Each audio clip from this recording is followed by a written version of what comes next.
Yo, this is your boy. Welcome back to my channel. So, yung nakaraan video, yung title yata nun is Sapatos 23. So, sabay-sabay natin tignan yung actual na shoes na sinabi ko dun sa previous videos ko na alam ko na yung colorway nung shoes. Nakita ko na sa internet pero hindi ko pa nakikita sa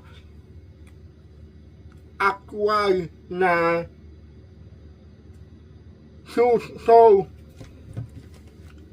sana pagpasensyahan nyo na yung setup natin. First time na lang nakatayo ako, no? Pagpasensyahan na po. So, kunin na natin yung sapatos. Andito na siya.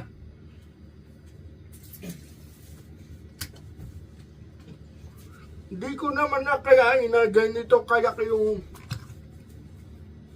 sapatos. Ay, yung box nung sapatos. Ang kaya ko, maliit na box lang. Kapag na natin.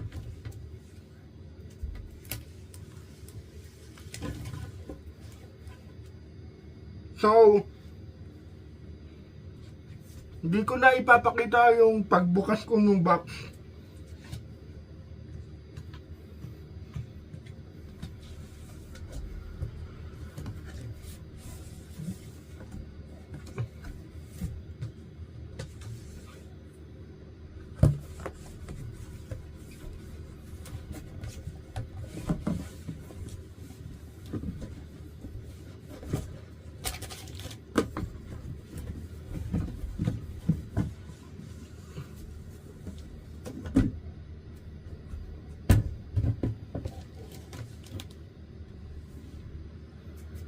Baba muna natin yung unang box kasi may isa pang box.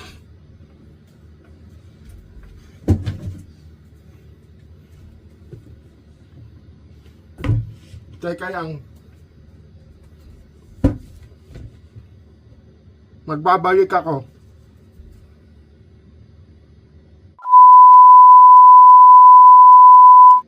So, eto na yung isa pang box.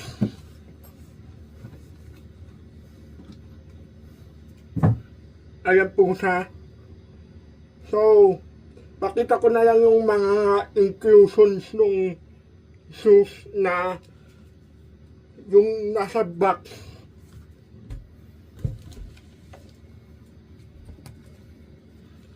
Ito yung parang booklet na to. Parang nandito yung history nila yun sa Nike, yung mga milestones na, yung mga achievement na andito.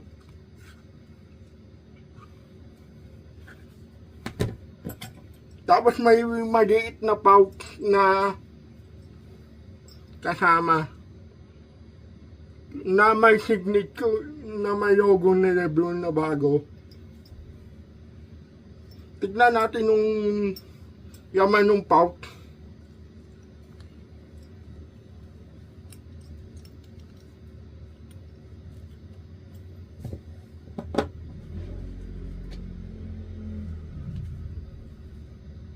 Oh!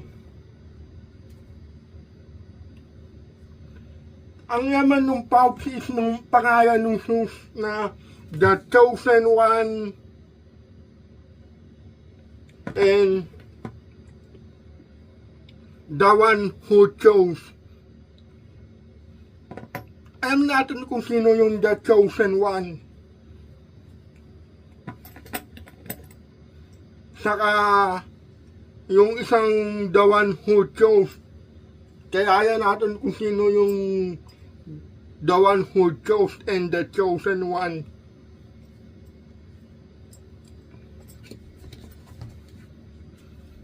Baba na natin to. So,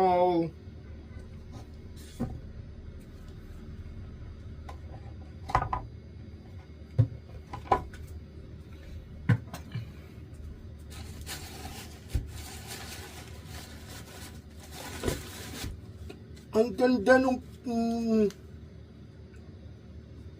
packaging na as in.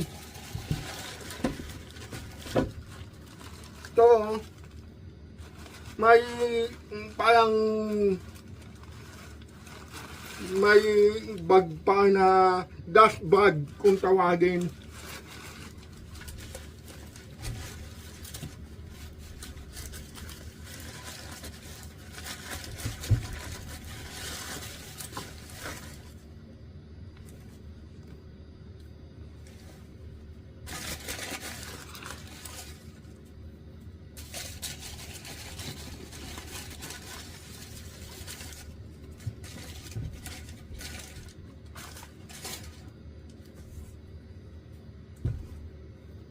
Okay, mauna na tayo dun sa pasensya na medyo may pawisin po.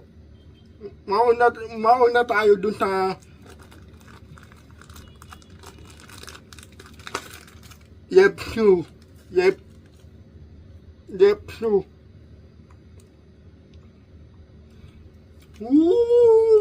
Ngayon ko lang nakita sa Aquay na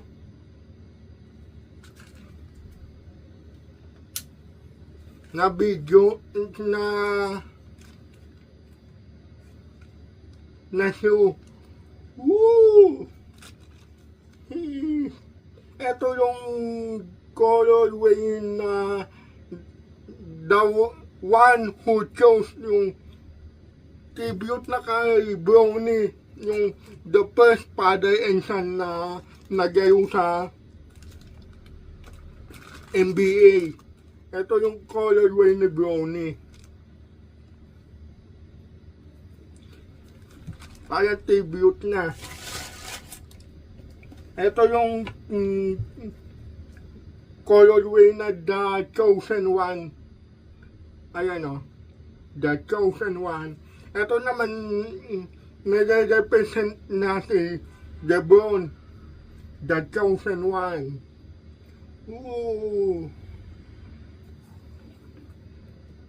Sa lahat ng nahawakan kong LeBron na shoes ko, parang ito ang pinaka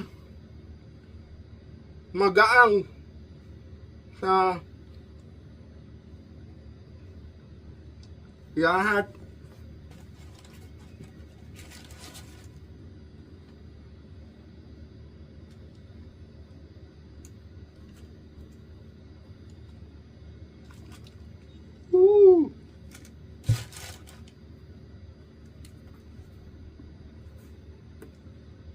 Ito.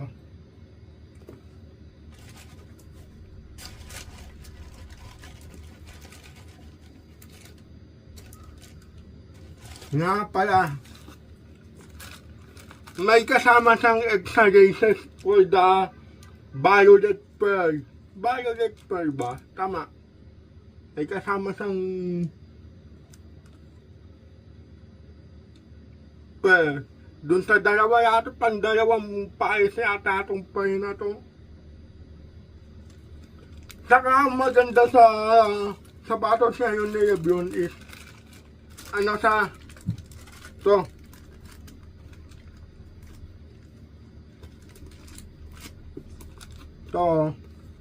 yung quality na yung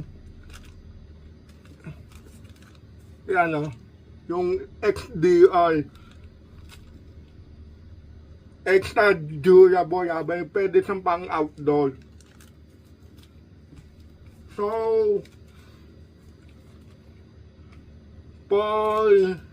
titignan na lang natin kung ano yung magiging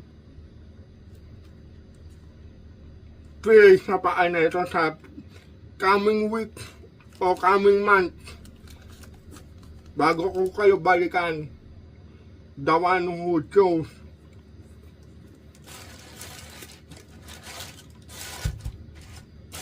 So may dust bag na kasama. Maganda yung quality ng dust bag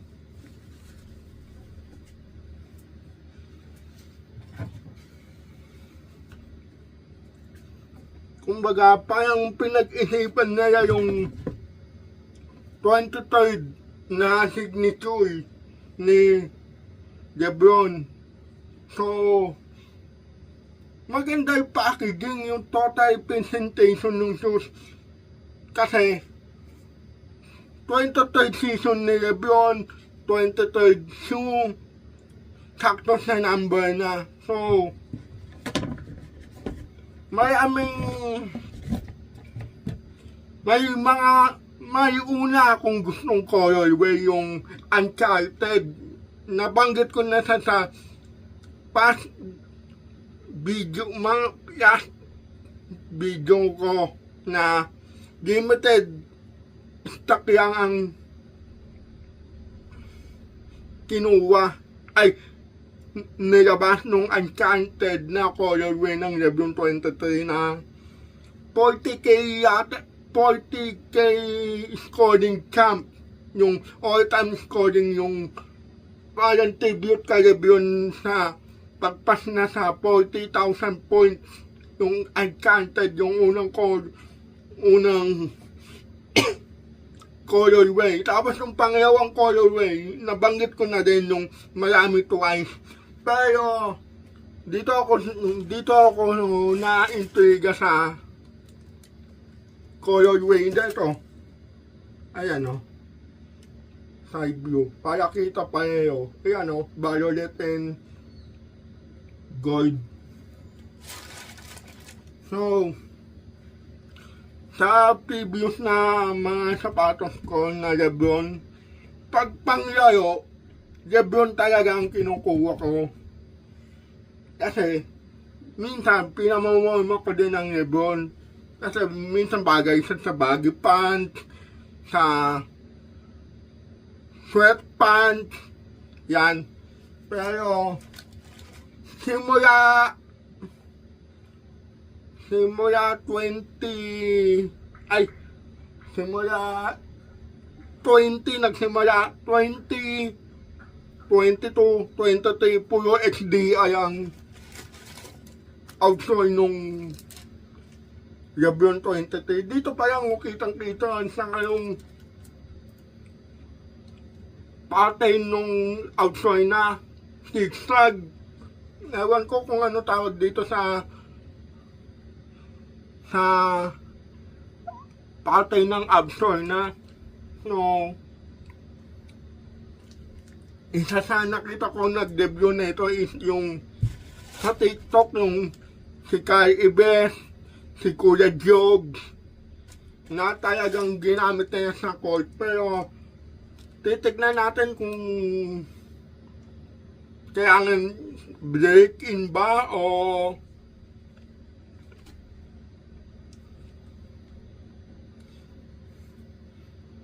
on the spot na sa hindi nasakyan i-break-in.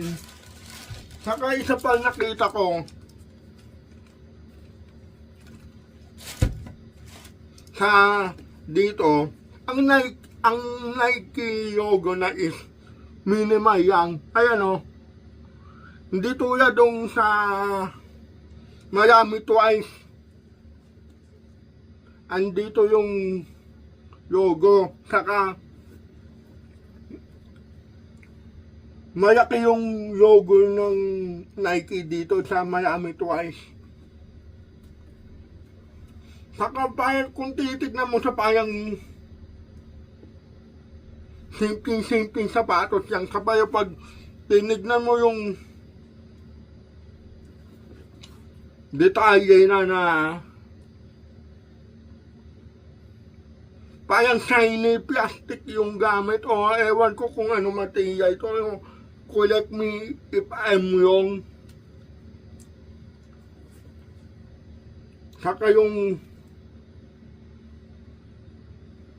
material na, uy, crown pa itong mga naka-embroid dito sa sapatos. Hindi ko lang ma-determine kung crown ba siya o tama crown ng King and Prince yata.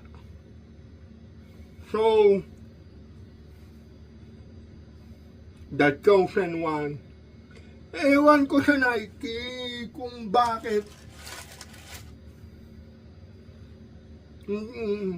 Maganda yung shoes. Eto, Poime lang ha. Poime. Sana nilagay na yan ang colorway nila yun sa left shoe. Tapos, nilagay na yan sa right yung colorway nila yun. Ay, ni Brownie pala, sorry.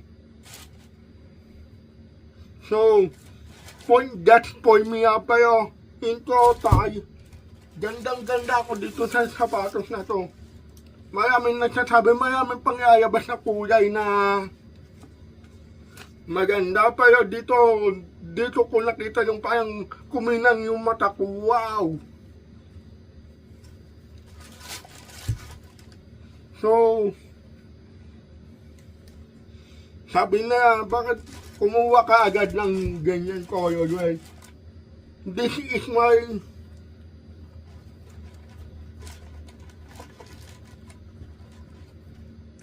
ito ang kauna-unahan ko kong mismatch na sapatos. Ito.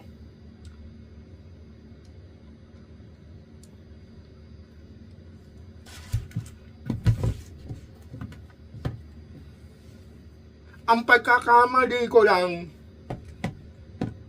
late ko na nalaman na mayroon sa isang shop. Kasi dun sa tinawagan kong shop, is last price na daw yun. Nakuha na din. So, nakuha ko to sa Yeseray na.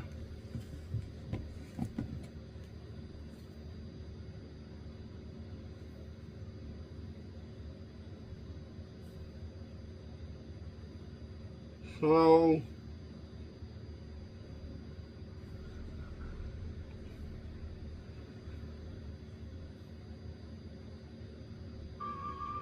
thank you for watching. So, hanggang dito na lang. Peace.